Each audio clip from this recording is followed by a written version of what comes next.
Hi guys! So for today's video, ay may dinner kaming pamilya. Ay teka lang! Hi guys! Welcome to my vlog!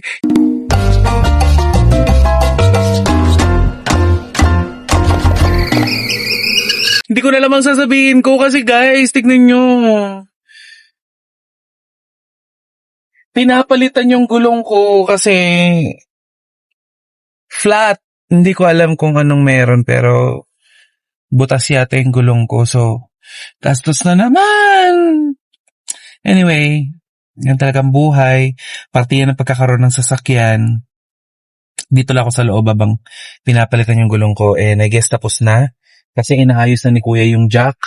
Maraming salamat talaga kay Kuya. Dito sa Shell Kahilom, sobrang bait ninyo. Hindi ako nagpagas guys ha. Pero sobrang bait talaga nila. Ayan, tapos na nga. Binabalik na yung dati kong gulong doon sa kapila. Anyway, update ko na lang kayo kasi papunta ko kay Papa Jackson. So guys, umabot tayo. Nandito na tayo sa street nila Papa Jack. And so, siguro dadaanan namin si Gandang Kara. Sasama kaya siya. Not sure kung sasama si JK. Pero feeling ko sasama yun. Pero baka daanan na lang namin kasi dito kay Papa Jackson, isa lang yung available na parking. So, basically yung sasakyan ko yung papalit dun sa sasakyan niya na gagamitin namin papunta ng Bulacan. Not sure pa nga kung pupunta kami ng Bulacan or saan namin kikitain yung mom namin. Ba't ba ako nalulutang? Parang nataranta kasi ako kanina dun sa gulong. Like, ikaw kaya ang mag-running flat.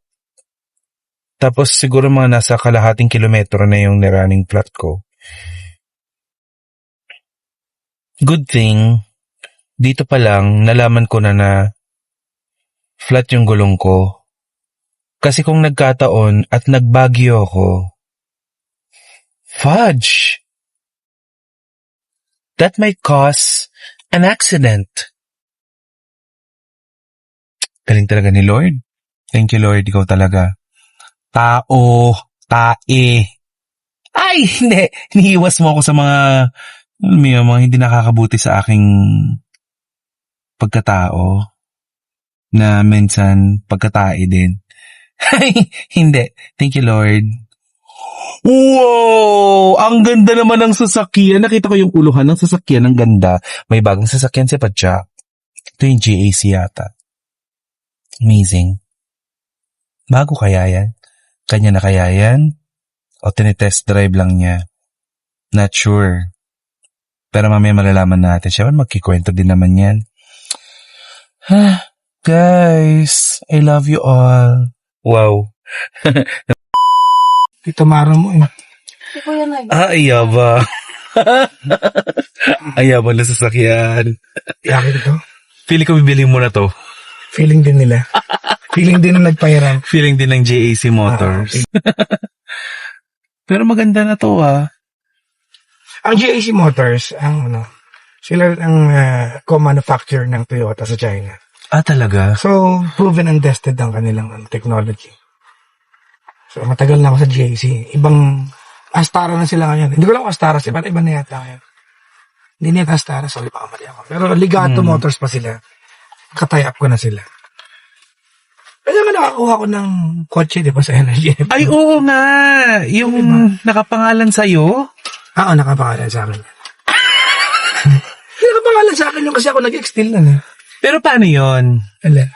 Now that you left Energy FM, paano yung sasakyan? Blimp? Well, it's under my name. And I will sign it to my satisfaction. Actually, willing ako pirmahan noon eh. Tapos naalala ko, yung mga camera ko pala bago ko nakuha, inimposan nila ako ng karapatan nila, rights, ganito, office procedure.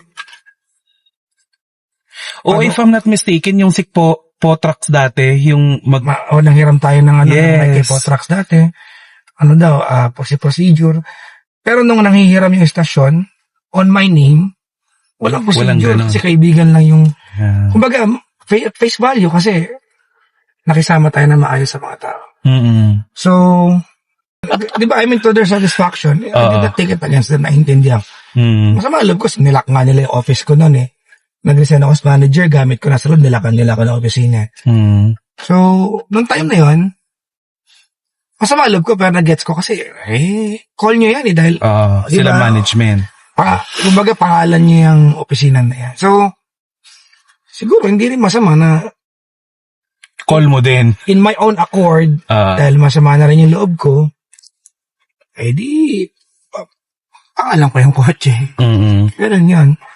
So, hindi ko alam kung I will sign it ever, but I don't think I have the appetite now to do that. Alam ko pag ganun, di rin nila mabibenta yung sasakyan. Ano ba yung mga disadvantage ng hindi nakapangalan sa kanila? Well, legally, the car is mine.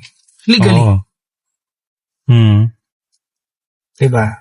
Na para sa akin, kasi nakapangalan sa akin.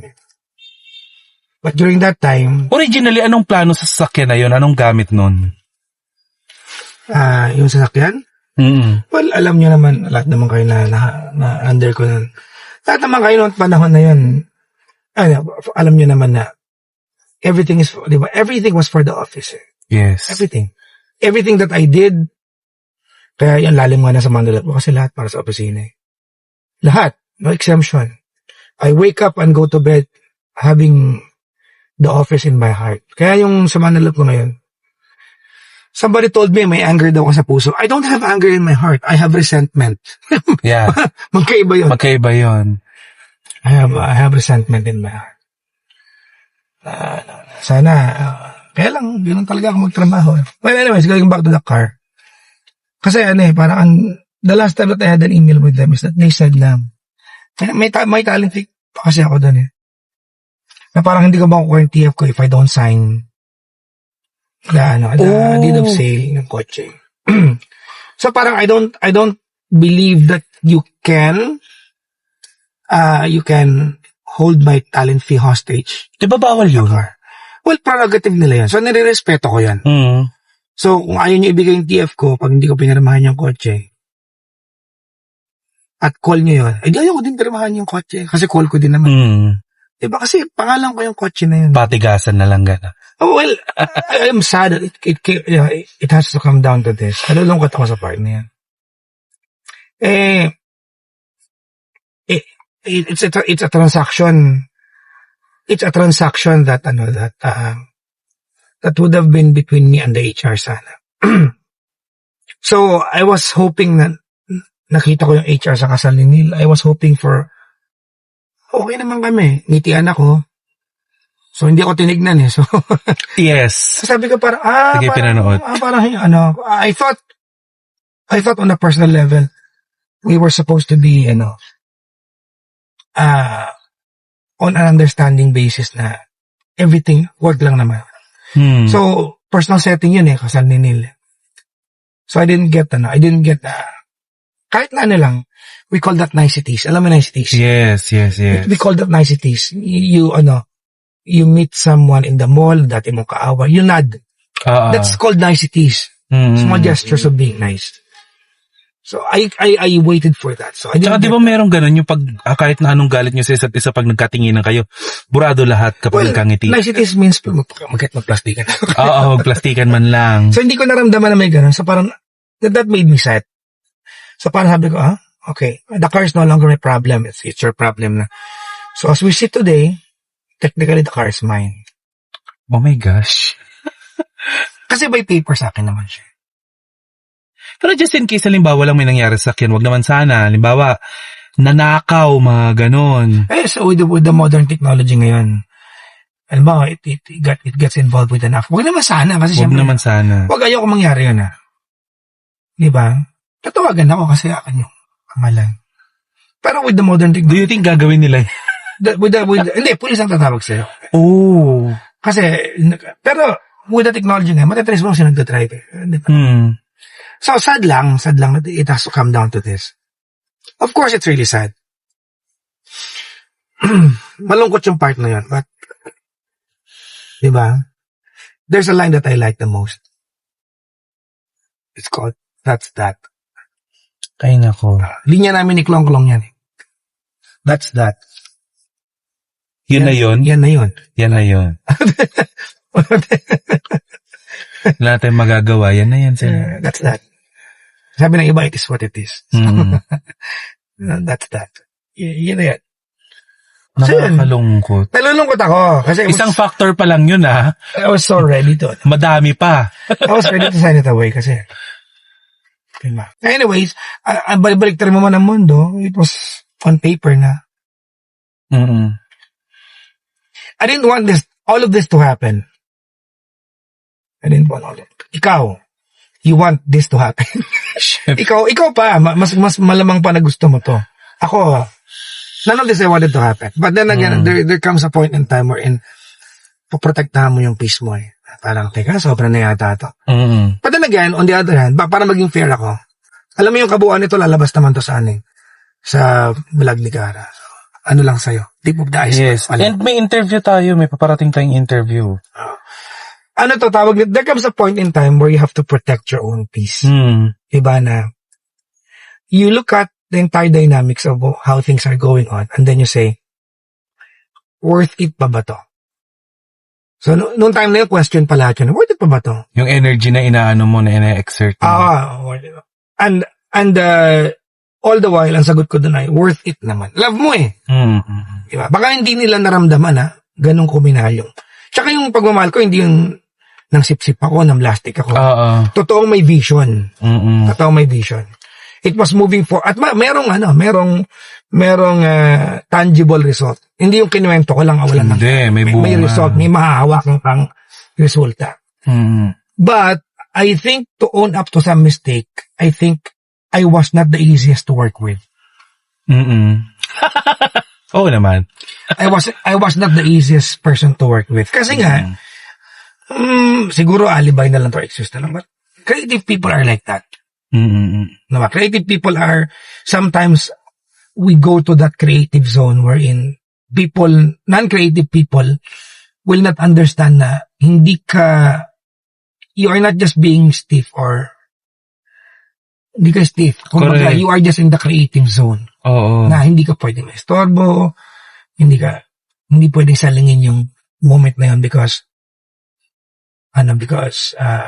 mawawala yung flow. Hindi ko mapaliwanag eh. May kakaibang attitude talaga ang mga creative people. Hindi excuse yun But then again, lang naman, exposed lang naman yan sa mga taong kasama mo sa organization that you think that understand. Kasi sila yung kasama mo sa org eh. Yes. Ang masama ay yung nagpanggap silang naiintindihan nila pero at the end of the day, hindi pala. I think naiintindihan naman nila to a point. Well, ayoko naman sabihin na hindi nila naiintindihan. I think naiintindihan nila to a point, di ba? Pero siguro ako lang yung may pinakamalakas ang loob to. Sabihin na natin, di ba, na magsabi sa boss na, this is wrong. Di ba? Mali po ito kasi alam ko na this will satisfy your di ba? Your desires, ganyan. Pero mali po ito, it's going to kill the brand. Ako I have always taken that risk. Literal. I have always taken that risk na maging totoo sa part na yun. And it cost me my sanity. Nakakabaliw kaya. Oo. At saka yung pinakita nilang lahat sila kakampi mo, tapos sa the end of the day, hindi. Well, actually, sa part na yan, feeling ko, naigagets ko siya eh. Painfully, I get it. Kasi naintindihan ko na, they were protecting their livelihood. Yung part na yan, nagigets ko yun. Kabuhayan nila yan eh. Diba? Siguro na, hindi lang ako takot, kasi alam ko that I'd earn more doing something else. Kung pera-pera lang pag-usapan, I would earn more now. And I'm earning more now. I'm earning more now. I'm earning many folds over. Hindi ako nagkumikita ng sobrang laki, pero mas maganda lang yung kita ko. Kumbaga, tsaka mas Compared to your previous job? Malaki. 8-9 folds ako. Grabe. Mas masaya. Nalulungkot na ako. Especially, iba kasi yung nangarap ka eh. Yung nangarap ka ng pangmalaliman. Tsaka yung created relationship. Hindi ako yung let's gawin natin to, tapos tingnan natin, hopefully it will work. No, hindi ko siya ganun ginawa. All my actions were deliberate and intentional. Ito yung mangyayari, along the way, mag-aaway-aaway tayo, pero ito yung resulta. Tsatsagain natin yung part na away. Tsanaga ako yun, kaaway kita nun. Di ba? Pero nakita namin ang bunga. Kaaway mo pala ako. Hindi man kita inaaway, di mo sumagot sa'yo. Ako lang yung boss na pwede mong ganunin, ha? Yung pag trabaho pinag-uusapan, I'm so ang tawag doon, uptight. Pero pag dinala mo sa personal relationship, di mo ako nagkasalita sa inyo. Yes. Hindi ako umikibo. As in, siguro, nagigets ko kasi kung saan kayo nanggagaling. Sa part ko, it wasn't easy, but it was part of it. Anyways. Pero we come to a point na naiintindihan namin bakit nangyari lahat yun. Yun ang pinaka-importante. Feeling ko, ngayon nagigets nyo na. Nagigets na namin. Nagigets ko na. Nagigets nyo na ngayon. Dati, nagigets ko na hindi nyo nagigets. Kasi, ang totoo niyan, sinabi ko naman sa inyo talaga, nagpapalaki ako ng mga jacks na mayabang. Sinabi ko yun sa inyo eh.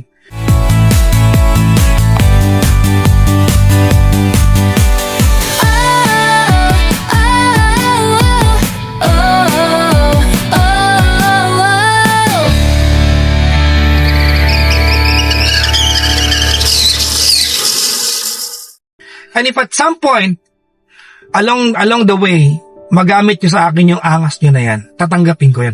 Kasi ayoko ng underdog mentality. Diba? So kung pinalaki ko ulo nyo at yumabang kayo at nayabangan nyo ako, I will just go ahead and tell myself, yan yung ginusto ko eh. Bakit ganun? Bakit ganun mo kami pinapayabang nung bago ka ba dumating sa energy? Because you own the microphone. Oh. You cannot inhibit the airwaves and have an underdog mentality. Hindi po pwede yun. At least to my standard. Hindi po pwede yun. O sino makikinig sa'yo kung unsure ka sa sarili mo? Sa bagay. Oo. Sino makikinig sa'yo? Diba? Iyan lang naman ang lesson na lagi ko sinasabi sa inyo. Tsaka yung favorite lesson ko of all time. Be a student of the game. Yes. Lagi ko sinasabi sa inyo. Aralin nyo yung craft niyo as if one day ituturo nyo siya. Importante yun. Learn your craft as if you're going to be a teacher someday. Which I did, hello sa mga interns. Ganun ko. Well, yun talaga yun. Anyways. Yun, masama ba loob ko sa stasyon? Hindi ko alam. Nalulungkot ako if anything. Alam mo, ma'am, yung taong nilagay mo dyan, it's going to be your downfall. Your downfall for a long time now. Hindi kayo mag-agree sa akin dito, pero magiging downfall mo yun. And all the details will come, sa vlog niya. Bakit hindi sa vlog mo? Ay, kasi iba na pala yung ginagawa sa... Yeah. Ako, nagkasalta lang ako because I'm being asked. I don't offer it. Kahit sa show ko sa podcast ko paggabi, I only answer questions. Pag may sinabi ako doon, pinagtanong lang. Kaya lang. Hindi ko siya yung... Hindi ka nag-start ng conversation about anybody. I don't volunteer it. You may or may not agree, but I don't volunteer it. Pero nung meron dahil weekdays pero may pa-dinner. Si Mayor. Wala. I mean, this is, ito na yung ano ngayon.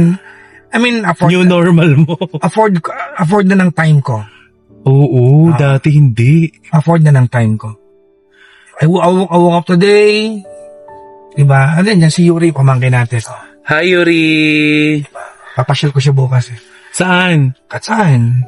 Si Ate Klong-Klong niya magpaplano. Alam, may nagsabi rin sa akin, bakit di kayo tumitigil pag-usapan sila?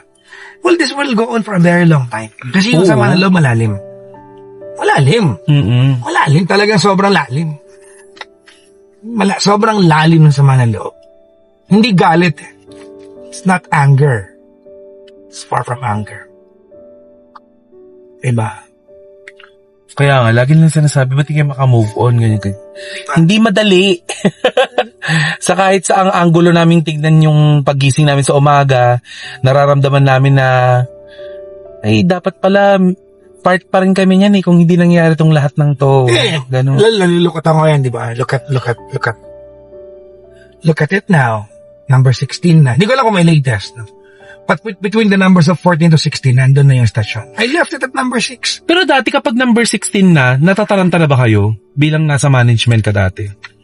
Well, minana ko kasi yung station na, na wala naman talagang, hindi ko alam kung tama. But minana ko siya na it was in a complete disarray. Hindi man complete, but it was in disarray because it was trying to find its identity. And we gave it an identity. And the same identity we gave it to the station was taken against us. So parang, it was so counterintuitive sa part niya. Anyway, mamaya update ko na lang kayo kung ano pa yung mga gagawin namin ngayon. Kasi susundin namin yung nanay ko sa Bukawi. Nag-a-alarm yung sasakyan ni Papa Jackson. Part yata ng security feature nitong ano to. Pag tinatamaan mo yung linya. Oo. Malapit Ibabalik ka niya sa dati mong lane.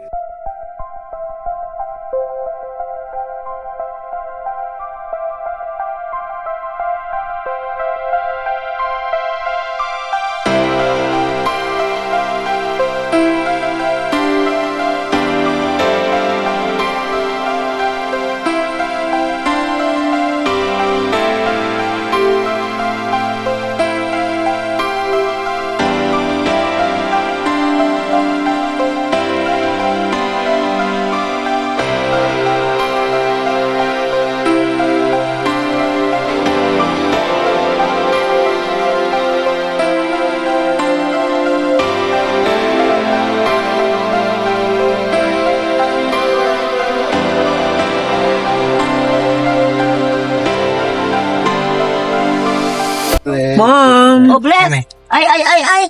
Ano mo, bless at tubing? Mom, you're so loud. You're so pretty, ganun. Ayos. Thank you po. Maluwang din pala. Maluwag pala to dyan. Ha? Maluwag. Oo. Mas maluwag to, ano? Oo, mukhang maganda. Gusto mo na to? Kailan ka mag-start? Bakit? Pura. Kami? Mag-work pa ba kami? Nakakabili nga ng sasakyan, yet walang work eh. Pretty night, naging pitilan. Pity lang, tas ngayon may pity car na. Pity car na.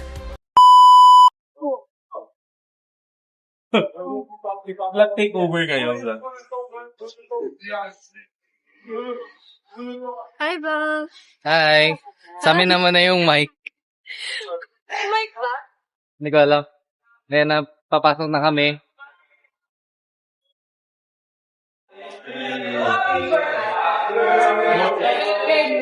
Happy birthday, Saan tayo? Kuya Yuri. Happy birthday. Thank you. Dito yata. Thank you.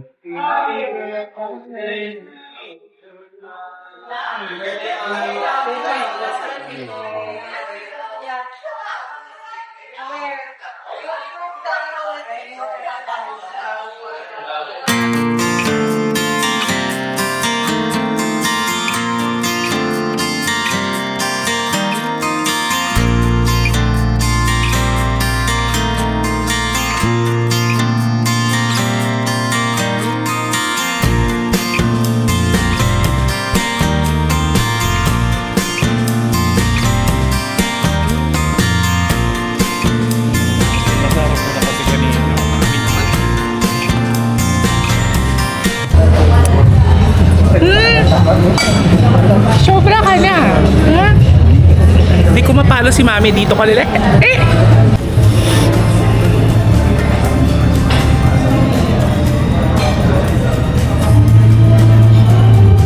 Off shoulder. Wow.